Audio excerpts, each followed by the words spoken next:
उम्मीद करता हूँ कि आपकी पढ़ाई बहुत अच्छी चल रही होगी। आपके पास ज़्यादा टाइम तो है नहीं, गिन चुन के अगर आप देखें तो 1 महीने का टाइम है और इतने ही दिन में आपको अपनी तैयारी को और ज़्यादा धार देना पड़ेगा। आपने जितना भी पढ़ा है उसको ज़्यादा से ज़्यादा रिवीजन करना पड़ेगा, क्योंकि जो लास्ट का समय होता है वो बहुत ज़्यादा इम्पॉर्टेंट होता है आपके लिए, क्योंकि इसी टाइम में आपको ऐसा लगने लगता है कि क्या पढ़े क्या नहीं पढ़े, कुछ भी समझ में नहीं आता है। तो वैसे सिचुएशन में आप हमारी सुनिए और फिर मैं जो भी बताता हूँ वो बस काम करते रहिए। और आपको इस टाइम मैराथन लगाना होगा, वो भी सब्जेक्ट वाइज अगर आप लगा रहे हैं तो बहुत बढ़िया काम कर रहे हैं। तो इस वीडियो के अंदर मैं मैराथन का बात कर रहा हूँ, आज कंप्यूटर का मैराथन का बात कर रहा हूँ। अब आप सोचेंगे कि भैया बिहार पुलिस में और दरोगा में कंप्यूटर कब से आने लगे। कंप्यूटर के भी क्वेश्चन आए हैं और आपको पता है कि मैं आपको यूथ कंपटीशन का अभी बुक करा रहा हूँ, तो उसके अंदर जितने भी बिहार पुलिस और बिहार दरोगा में मद्य निषेध में अब तक कंप्यूटर के क्वेश्चन बने हैं, चैप्टर वाइज मैं उसको इस मैराथन के अंदर कंप्लीट करने वाला हूँ। और इसका पीडीएफ आपको टेलीग्राम ग्रुप पे मैं प्रोवाइड कर दूंगा, और इकोनॉमिक्स का पीडीएफ मैंने अवेलेबल कर दिया है, और जैसे जैसे मैराथन होता जाएगा आपको पीडीएफ मिलता जाएगा। आप एक बार मेरा पूरा मैराथन देखने के बाद दोबारा से आप इसको रिवीजन के लिए ज़रूर लगाइए, क्योंकि ये बहुत इंपॉर्टेंट क्लास है। अगर आपने सिलेबस कंप्लीट नहीं किया है तो भी आपके लिए बहुत ज़्यादा इंपॉर्टेंट हो जाता है। इससे आपको ये पता चल जाता है कि आप कौन कौन से चैप्टर को अच्छे से पढ़ सकते हैं और फिर आपको कम समय में कैसे तैयारी करना है, इस चीज़ का पता चल जाता है। तो चलिए स्टार्ट करते हैं इस मैराथन को। आज का जो मैराथन होगा वो बहुत ही छोटा होगा, क्योंकि क्वेश्चंस बहुत कम हैं और जितने बने हुए हैं उन सभी क्वेश्चंस को मैं आपको चैप्टर वाइज आपके सामने दिखाने वाला हूं। तो सबसे पहला क्वेश्चन आपके सामने है, आप देख सकते हैं। ये आपसे कह रहा है कि एक नए डॉक्यूमेंट को खोलने के लिए शॉर्टकट की क्या हमें यूज करना होता है। तो इसके लिए हम करते हैं कंट्रोल प्लस में एन को ओपन करते हैं, यानी क्लिक करते हैं, तो एक नया डॉक्यूमेंट नया हमारे पास ओपन हो जाता है। जबकि ये जो कंट्रोल बी होता है इससे आप जो वर्ड हैं उसको बोल्ड लेटर में लिख सकते हैं। कंट्रोल सी होता है आपका कॉपी के लिए होता है। कंट्रोल डी जो होता है ये बुक मार्क करने के लिए होता है। आपको इसका एक्सप्लेनेशन ज़रूर पढ़ना है। अगर आप दरोगा की तैयारी कर रहे हैं तो अच्छे से आप इसके एक्सप्लेनेशन को भी देखकर चलिए। आगे देखते हैं, अगला सवाल है कि कौन सा प्रोटोकॉल ईमेल सेवाओं के लिए उपयोग में लाया जाता है। तो ईमेल सेवाओं के लिए उपयोग में लाया जाने वाला प्रोटोकॉल होता है SMTP, short messaging transfer protocol इसको कहते हैं। शॉर्ट नहीं कहते हैं, सिंपल मेल ट्रांसफ़र प्रोटोकॉल इसका फुल फॉर्म होता है, जो कि आपका ऑप्शन नंबर यहाँ पे ए राइट आंसर हो जाएगा। अगला सवाल है कि निम्न में से स्टोरेज की सबसे बड़ी इकाई कौन सी होती है। तो स्टोरेज की सबसे बड़ी इकाई यहाँ पे जो ऑप्शन है, ऑप्शन के अकॉर्डिंग आपका टेराबाइट हो जाएगा। ऑप्शन कौन सा, तो ए राइट आंसर हो जाएगा। 0 या 1 को जिसको बाइनरी नंबर कहते हो तो इसको बीट कहते हैं, और 4 बीट बराबर एक निबल होता है, 8 बीट बराबर आपका एक बाइट होता है। उसी तरह आपका 1 KB बराबर 1024 बाइट होता है, 1 MB बराबर 1024 किलो बाइट, 1 GB बराबर 1024 मेगा बाइट होता है, 1 TB बराबर 1024 गीगा बाइट होता है। उसके बाद पेटा बाइट हैं जो कि 1024 टेरा बाइट के बराबर होता है। तो चलिए आगे बढ़ते हैं, अगला सवाल देखते हैं कि हैकिंग के लिए किसी यूज़र का पासवर्ड पता करना क्या कहलाता है। तो ये कहलाता है स्पूफिंग कहते हैं इसको। अच्छे से इसको रट जाइए, अगर आपको ध्यान नहीं रहता है तो कोई बात नहीं है, बार बार इसको रिवीजन करिए जिससे कि आपको ये पता चल जाए, क्योंकि एग्ज़ाम के अंदर क्या होते हैं यही चीज़ें रिपीट होते रहता है और नया क्वेश्चन वो ज़्यादा क्रिएट नहीं करते हैं। ये आपका दरोगा के अंदर पूछा हुआ सवाल है, तो ऑब्वियस सी बात है ये आपका बिहार पुलिस के अंदर पूछा जा सकता है, कोई बड़ी बात इसमें नहीं होगा। या फिर इसी को मद्य निषेध के अंदर पूछा जा सकता है, कोई सा भी एग्ज़ाम हो बिहार के अंदर उसमें यह पूछा जा सकता है। तो हैकिंग के लिए किसी यूज़र का पासवर्ड को पता करना क्या कहते हैं, स्पूफिंग कहते हैं उसको। अगला सवाल है, मोबाइल सेल फोन के काम करने के लिए निम्न में से कौन अति आवश्यक हैं। तो इसके लिए आपका जो है सिम कार्ड होना, यानी अगर आप फ़ोन चलाते हैं तो क्या क्या चीज़ें आवश्यक होना चाहिए।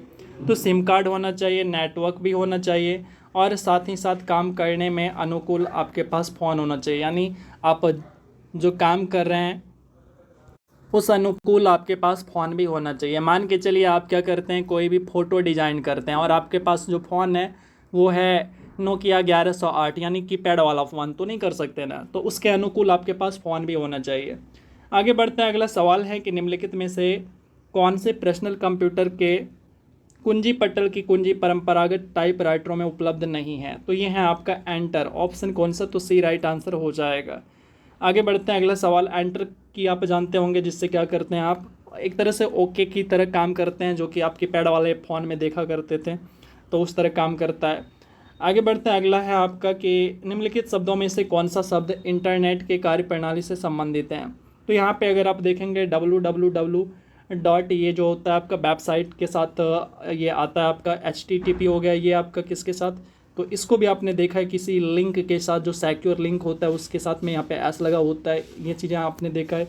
ईमेल जो है ये भी आपका इंटरनेट, नाम ही है इसका इलेक्ट्रॉनिक मेल।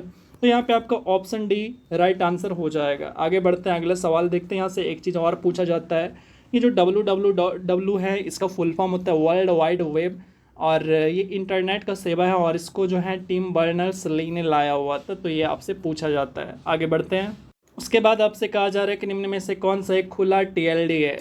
खुला TLD इनमें से अगर मैं बात करूँ तो ये हो जाएगा .NET, जो कि एक खुला TLD है। TLD जो होता है ये उच्च लेवल में होता है, और ये DNS स्ट्रक्चर में हाईएस्ट लेवल में आते हैं। TLD होने से हमारे वेबसाइट को सर्च इंजन में जल्दी ही हाई रैंक मिल जाती है। और कुछ TLD आप देख सकते हैं नीचे, .com हो गया, उसके बाद .edu हो गया, .net हो गया, .biz हो गया, .org है, .gov है। अगला सवाल है NIC कार्ड, इसके बारे में पूछा है। तो NIC कार्ड की अगर बात करें तो ये एक आपका PC को जोड़ता है, जो कि ऑप्शन आपका यहाँ पे बी राइट आंसर हो जाएगा।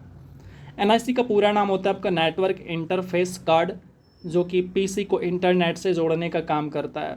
NIC मुख्यतः एक सर्किट बोर्ड या चिप है, जो कि नेटवर्क पर दो कंप्यूटर के बीच में कम्युनिकेशन स्थापित करने में सहायक होते हैं। इसके बाद अगला सवाल है, संगणक की गति किसमें व्यक्त की जाती है। संगणक यानी कंप्यूटर की बात कर रहा है, उसी को हिंदी में संगणक कहते हैं। तो इसकी स्पीड जो है गीगाहर्ट्ज में मेजर करते हैं, इसको ध्यान रखिएगा। तो कंप्यूटर की जो स्पीड होती है इसको किस में, तो गीगाहर्ट्ज में दिखाते हैं, और आंसर हमारे यहाँ पे ए राइट आंसर हो जाएगा। और कंप्यूटर का जो जनक कहा जाता है ये चार्ल्स बैबेज को कहा जाता है, ये भी आपको ध्यान रखना है। इसके बाद है DVD में भी का अर्थ क्या होता है। तो फुल फॉर्म अगर पता है तो आप इसको सिंपली बना सकते हैं। तो DVD का पूरा नाम होता है डिजिटल वर्सेटाइल डिस्क, या फिर आप इसको क्या कहते हैं, डिजिटल वीडियो डिस्क भी कहते हैं। दोनों फुल फॉर्म सही होता है। और यहाँ पे अगर मैं आंसर की बात करूँ तो यहाँ पे वर्सेटाइल आपका यहाँ पे बी राइट आंसर हो जाएगा। इसके बाद है रैम में ए किसके लिए आता है। तो रैम का फुल फॉर्म क्या होता है।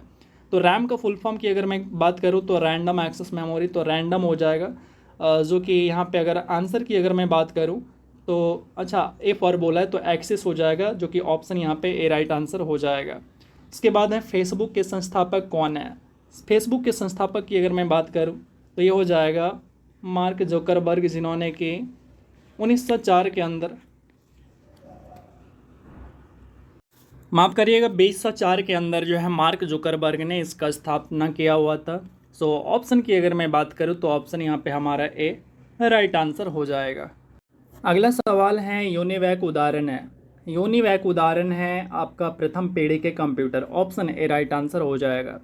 यूनिवैक के साथ साथ ENIAC जो हैं ये दोनों के दोनों आपका प्रथम पीढ़ी के कंप्यूटर हैं, और इसका आपको फुल फॉर्म पूछा जाता है। तो मैं आपको ये काम दे रहा हूँ कि यूनिवैक और ENIAC का फुल फॉर्म आप कमेंट बॉक्स में कमेंट कीजिए सही सही।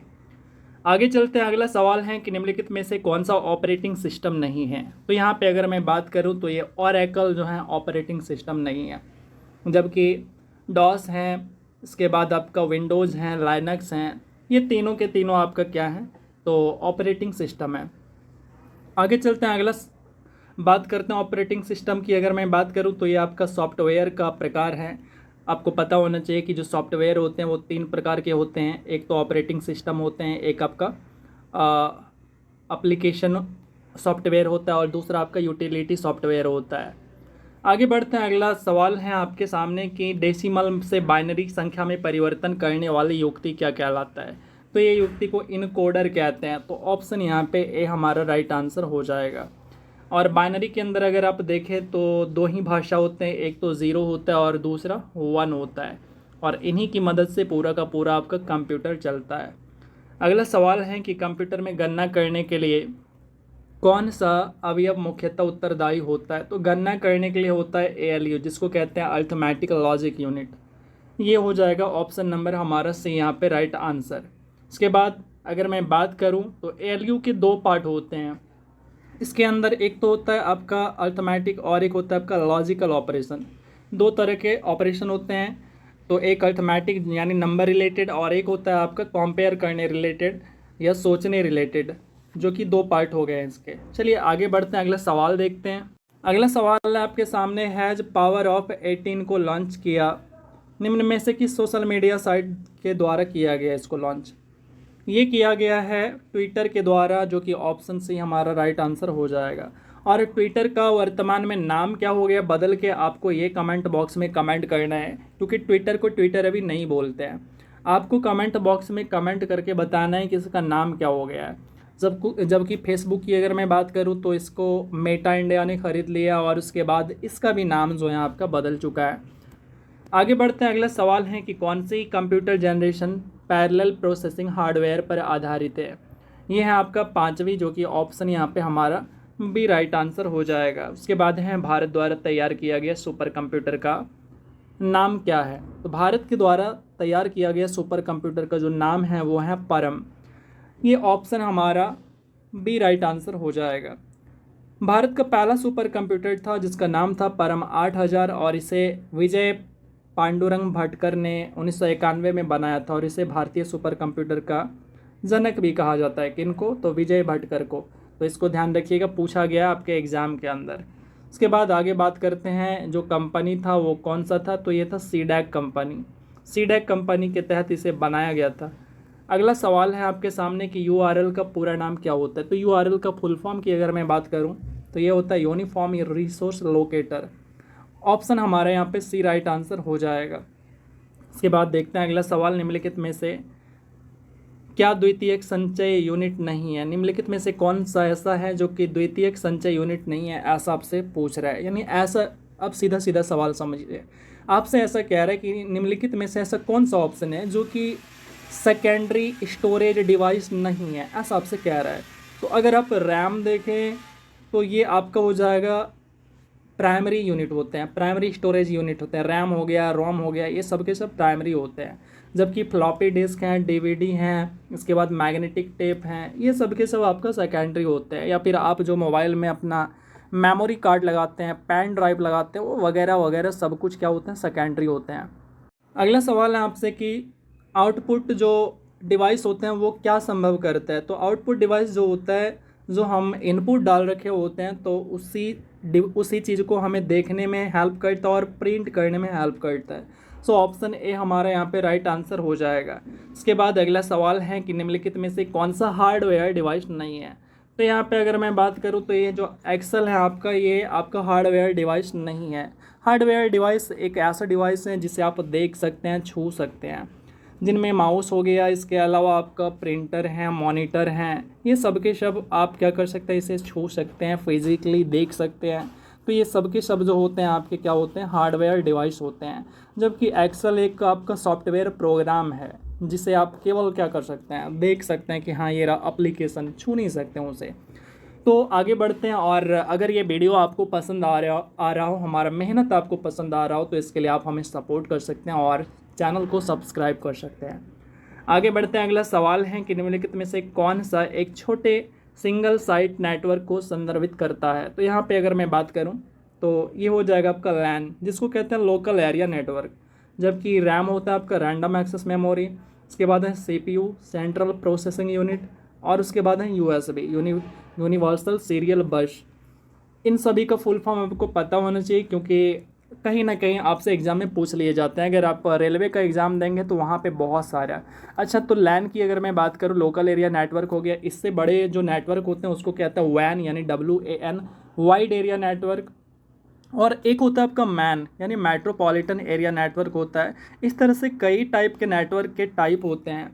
आगे बढ़ते हैं, अगला सवाल है कि इंटरनेट में किस टाइप के स्विच का उपयोग किया जाता है? तो इंटरनेट के अंदर जो है पैकेट स्विच का यूज करते हैं। तो ऑप्शन हमारे यहाँ पे सी राइट आंसर हो जाएगा।